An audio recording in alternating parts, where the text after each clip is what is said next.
En Ukraine, le processus de recrutement des personnes aptes au service militaire ne se déroule pas aussi bien qu'il le faudrait pour combler les brèches qui ne cessent de s'ouvrir sur le front contre la Russie.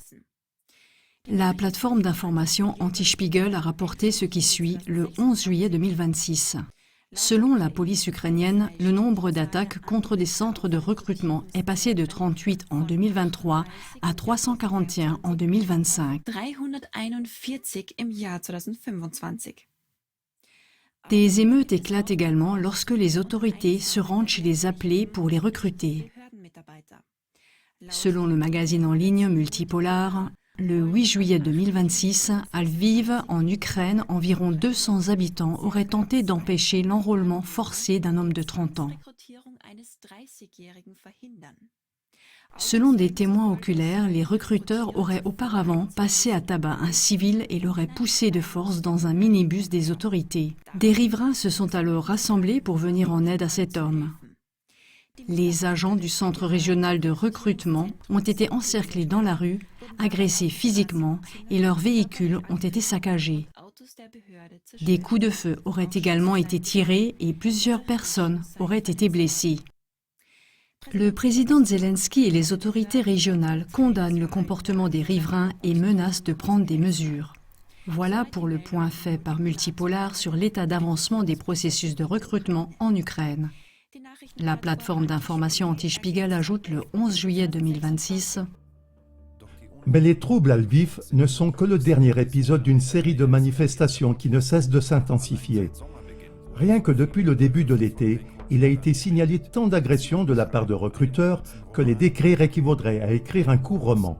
Court, mais très dramatique. Les agents arrêtent tout ce qu'ils peuvent. Des pères célibataires ou au contraire des pères de famille nombreuses. Des chauffeurs, des conducteurs de moissonneuses-batteuses, des agriculteurs, des anciens combattants, des étrangers, des toxicomanes et même des personnes handicapées. Même la présence de chiens ne les arrête pas. En matière de mobilisation forcée, ils ne reculent devant aucune méthode. Ils étranglent les gens, les rouent de coups, les ligotent et les torturent et crèvent les pneus. De plus en plus souvent, des citoyens désespérés recourent aux armes et à des moyens de fortune pour s'opposer au commissariat militaire. Le récit de ce conflit est effrayant par sa brutalité.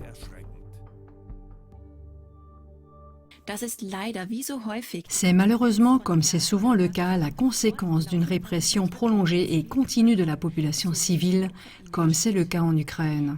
En règle générale, les grands médias n'en font pas état. La population ne se sent ni comprise ni écoutée.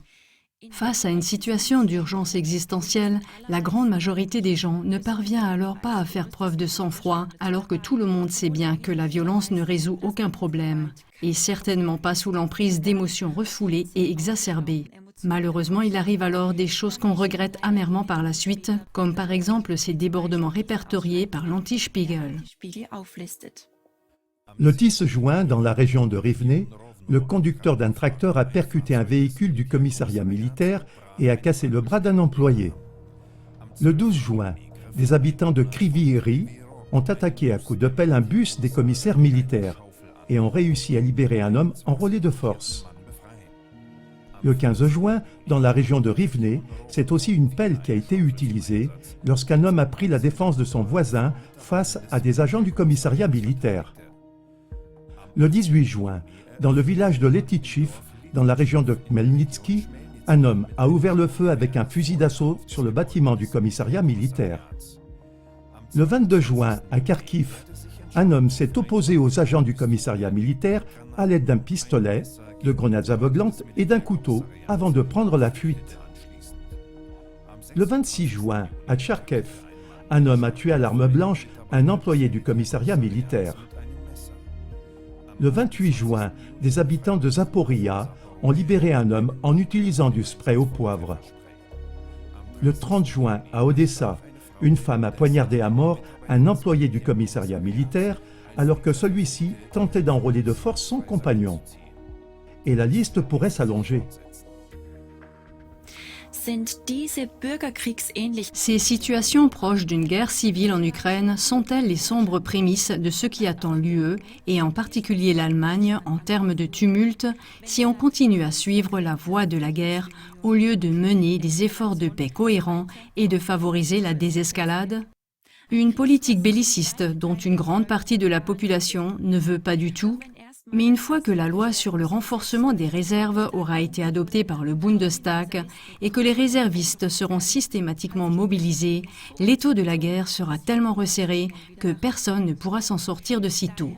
C'est pourquoi nous lançons à nouveau cet appel. Quiconque souhaite mettre un terme à cette politique belliciste doit faire entendre sa voix dès maintenant.